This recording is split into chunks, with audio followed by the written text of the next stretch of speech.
tahaksin sulle rääkida ühe loo, poeg. Suurim lugu, mida eales räägitud. Öeldakse isegi, et see on aegade kõige suurem lugu. Selles on inglid ja hullunud kuningad, kadedad rivaalid ja imed. Ava oma silmad. Meie lugu saab alguse 2000 aastat tagasi.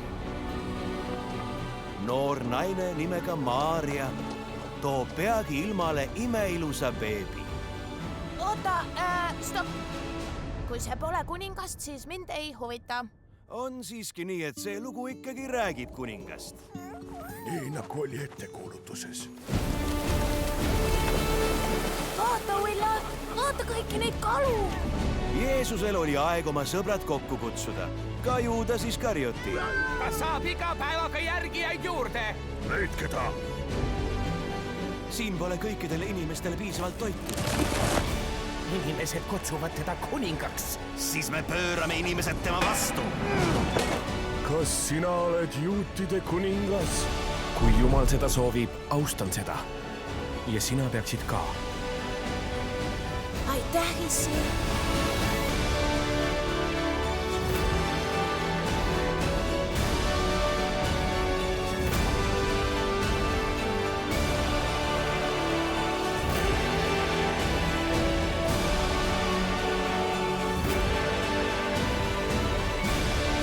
Jeesusel oli meile veel õppetunde.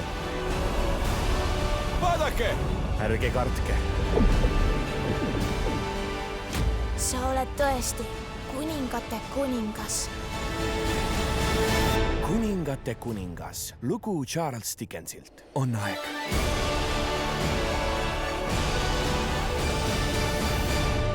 Kinodes alates 11. aprillist.